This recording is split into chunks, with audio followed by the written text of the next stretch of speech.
Mi se danas nalazimo u apartmanu Retro Kozi. Sa nama je vlasnica apartmana Ivana.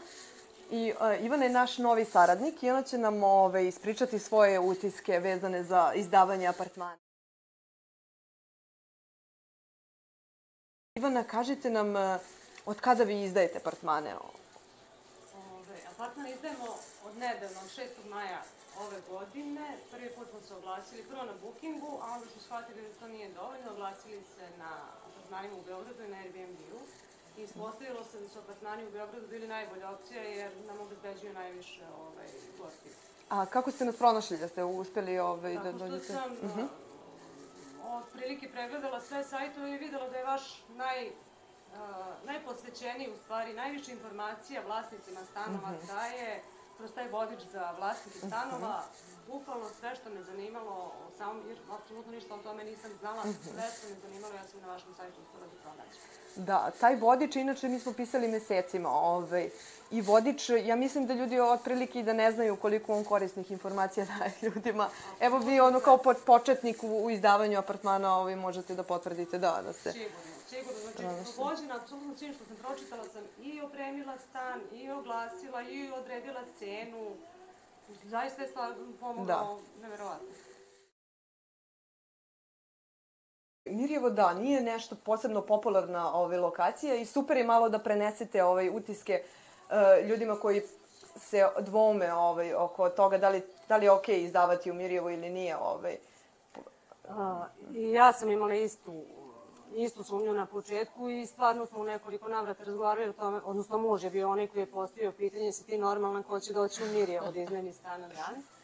Međutim, događalo se da nam dolaze čak i neke estradne ličnosti i mi smo stvarno bili zapanjeni, preko vašeg sajta su nas pronašli, mi smo stvarno bili zapanjeni i pitali otkud vi u Mirjevu i dobili smo odgovor da je mnogo isplativiji najam stana u Mirjevu, sama cena stana je manja u Mirjevu nego u centru grada, a drugo u Mirjevu nemamo problem, imamo problem sa parkingom, ali parking je besplatan u Mirjevu i nije ga mnogo teže naći nego u centru grada.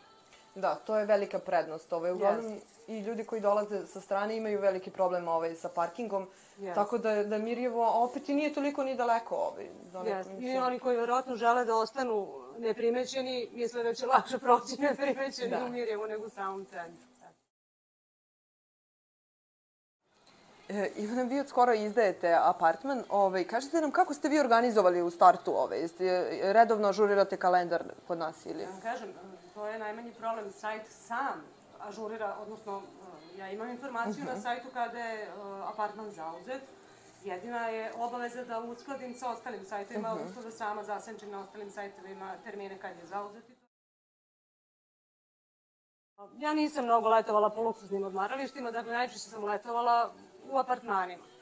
I prosto sam znala šta ja zameram vlasnicima apartmana, šta je meni nedostajalo kad odem. Tako da sam se ja potrudila stvarno da ostavim sve gostima, od hladne vode, hladnog soka, voća, četkica za jednokratnu upotrebu, šampona, šauer gela.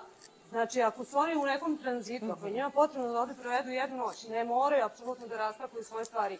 Onog momenta kad uđu imaće sve kao da su kod kuće. Znači, to je bio onaj imperativ i trudim se još uvijek da to ispoštujem i stvarno i upgradujem i tu priču, pokušavam da svakom ugodim maksimalno.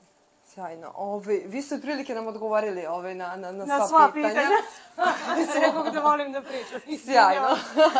Sam poremetila koncepciju. Divan ste sagovornik, meni ste dosta olakšali, a verujem da ćete i ostalim vlasnicima olakšati, da ćete im dati neke smernice i da ćete ih motivisati i upravo time što, kako kažete, Mirjevo nije neka popularna destinacija, opet može jako lepo da se radi.